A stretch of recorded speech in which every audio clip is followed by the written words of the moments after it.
नमस्कार, आप देख रहे हैं अपडेट इंडिया और मैं हूं आपके साथ उमेश खान। परिवहन घोटाले मामले में पूर्व मुख्यमंत्री उमा भारती ने तीखी प्रतिक्रिया दी है। बीजेपी की फायर ब्रांड नेता उमा भारती ने बयानबाजी में अपनी ही सरकार पर सवाल खड़े किए। उन्होंने कहा कि अभी तो एक शख्स का नाम सामने आया है, मामले में कई और अधिकारी, नेता और अन्य लोग भी भागीदार होंगे। आगे उन्होंने कहा कि उन्हें मोहन पर पूरा भरोसा है। मुख्यमंत्री मोहन यादव इस चुनौती को पार करेंगे। उमा भारती ने मीडिया के सवाल के जवाब में कहा कि अब मैंने जो चेक पोस्ट घोटाले का पढ़ा है मीडिया के माध्यम से कि एक सिपाही ने सैकड़ों करोड़ कमा लिए।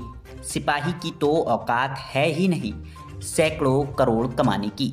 इसका मतलब है कि अगर सिपाही ने करोड़ों कमाए हैं तो किसने कितने कमाए हैं। फिर तो 10-20 हजार करोड़ की साल भर की कमाई है। एक तरफ हम लोगों को कहते हैं कि हमें शराब ज़्यादा बेचना इसलिए ज़रूरी है क्योंकि रेवेन्यू कलेक्ट करना है, और दूसरी तरफ हम इतने बड़े घोटालों को भी अपनी आंखों के सामने होते हुए देख रहे हैं। ये तो बहुत ही बड़ी विसंगति है। मुझे मुख्यमंत्री मोहन यादव बहुत प्रिय हैं। मुझे यकीन है कि वो इन चुनौतियों को पार करेंगे और इस मामले में किसी भी अपराधी को नहीं छोड़ेंगे। बीजेपी नेता ने कहा कि मामले में सौरभ शर्मा अकेला नहीं है।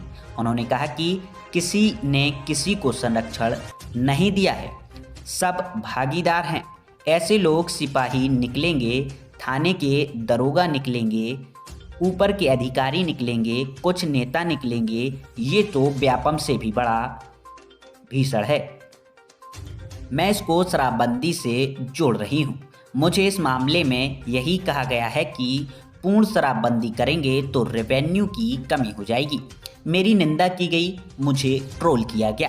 अब सौरभ शर्मा कांड ने बता दिया कि अगर एक सिपाही 100-200 करोड़ खा सकता है तो चेक पोस्ट में साल भर में कम से कम 20-30 हजार करोड़ का घोटाला हुआ है। वहाँ ईमानदारी बरतो तो शराबबंदी अपने आप हो जाएगी। इस मामले में जांच एजेंसी की दक्षता और निष्पक्षता पर मुझे पूरा विश्वास है। सुनिए उमा भारती को। नहीं, मैंने नाम सामने आने चाहिए, ऐसे में उनको छोड़ना ही नहीं चाहिए। नाम क्यों सामने आना है? नाम आ गया और बच निकले। हर्षद मेहता में कोई सजा पाया था क्या? ये स्थिति हो गई थी। मेरा ये कहना है कि मैं शुरू से 2003 से ही कह रही थी कि शराब पर पूर्णतया प्रतिबंध लगाने से पहले रेवेन्यू कलेक्शन के लिए सबसे अच्छा रेवेन्यू कलेक्शन जो हो सकता है वो चेक पोस्ट से हो सकता है, और इसको हम एक आधुनिक प्रणाली पर डाल दें जैसा कि गुजरात में है चेक पोस्ट सिस्टम। तो उस समय पे मुझे बताया गया था कि 2.5 से 3 हजार करोड़ रुपए साल भर में वहां से मिल जाएंगे, जबकि शराब का रेवेन्यू कलेक्शन उस समय पे करीब 1500 से 2000 करोड़ था।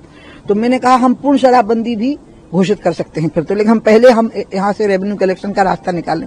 अब तो मैंने जो चेक पोस्ट घोटाले का पढ़ा है और आप लोगों के माध्यम से सुना है कि एक सिपाही ने सैकड़ों करोड़ कमा लिए, तो सिपाही की तो औकात है ही नहीं कमाने की सैकड़ों करोड़।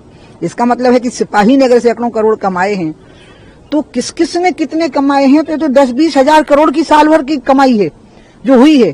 एक तरफ हम लोगों को कह रहे हैं कि हमें शराब ज्यादा बेचना इसलिए जरूरी है क्योंकि रेवेन्यू कलेक्ट करना है, और दूसरी तरफ हम इतने बड़े घोटाले को भी अपनी आंखों के सामने होते हुए देख रहे हैं। ये तो बहुत बड़ी विसंगति है।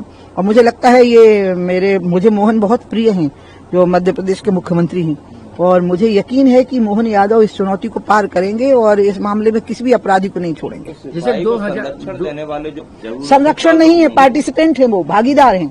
किसी ने किसी को संरक्षण नहीं दिया है, सबने भागीदारी की है, और उस भागीदारी में उसका भी हल्का फुल्का रोल रहा है। और ऐसे रुको ऐसे बहुत सिपाही होंगे, ऐसे बहुत सिपाही निकलेंगे। सौरभ बाई चांस पकड़ में आ गया, सिपाही निकलेंगे, थानेदार के थाने के दरोगा निकलेंगे, ऊपर के अधिकारी निकलेंगे, कुछ नेता निकलेंगे।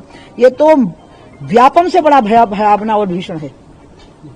जी, आप जैसे बता 2000 करोड़ का उस समय जब आपने पता किया था, मेरे ख्याल से 2 से 2.5 हजार करोड़ था। 2,500 करोड़ का, तो ये 2003 की बात, 2003-4 की बात है, तो इस समय तो बढ़ के बहुत ज्यादा हो गया होगा। हो ही गया है, क्योंकि जिस प्रकार से ट्रैफिक बढ़ा है उससे तो तय है कि ये साल भर की कमाई बहुत बड़ी रही होगी। मैं तो इसलिए कह रही हूँ, मैं इसको शराबबंदी से जोड़ रही हूँ ना, कि शराबबंदी के मामले में मुझे यही कहा गया, नहीं पूर्ण शराबबंदी करेंगे तो रेवेन्यू की कमी हो जाएगी। मेरी निंदा की गई, मुझे ट्रोल किया गया।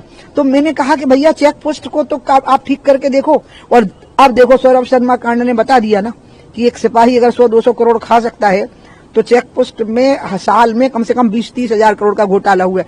वहां ईमानदारी बरतो तो शराबबंदी अपने आप कर लोगे और रेवेन्यू का जो हर्जाना है वो पूरा हो जाएगा। लेकिन आपको मालूम है कि ये रेवेन्यू का जो पैसा था ये सारा ब्लैक में ही जा रहा था, जो कि मतलब आया है कि अगर वैसा हो जाता जैसे आप सिस्टम बता रही थी ऑनलाइन वाला, तो सारा लीगल हो जाता और रेवेन्यू आता। अब इसका जवाब मैं नहीं दे सकती क्योंकि मैं छोड़ करके चली गई, जो रहे उन लोगों से पूछ लीजिए। बहुत बड़ी बात कही कि घोटाला ये व्यापम से बड़ा है।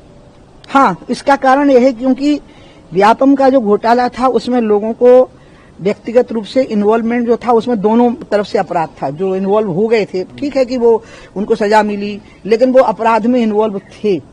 इसमें तो बहुत बड़े शिकार हो गए हैं लोग इस शराब बिक्री के कारण। एक तरफ हम गरीब लोगों को मारने के लिए जहर पिलाने की संख्या बढ़ा रहे हैं कि और दुकानें बढ़ाओ और बिक्री बढ़ाओ। हाँ, तो मैं परिवहन पे ही आ रही हूँ। और दूसरी तरफ परिवहन पे हजारों करोड़ का मतलब उसको पाताल में हम समाने दे रहे हैं। यही तो कह रही हूँ, वही बात कह रही हूँ। दीदी ये कैसी जांच है? यदि एक तो 1-1.5 महीने तक मिलते नहीं है, उनको ढूंढ रही है, लुकआउट नोटिस जारी हुआ, भाई तीनों विदेश गए हैं, दुबई गए हैं, कैसी बातें तीनों आज इस बारे में सारे जवाब सरकार को देने हैं, सरकार देगी। जांच एजेंसी की निष्पक्षता पे और दक्षता पे मुझे पूरा विश्वास है। बस उसकी परीक्षा की घड़ी है कि इस घड़ी में वो इस चीज को पकड़ लें। और इसका लाभ ये होगा कि एक ईमानदारी का बर्ताव अगर चेक पोस्ट पे शुरू हो गया तो हमें शराबबंदी आसान हो जाएगी।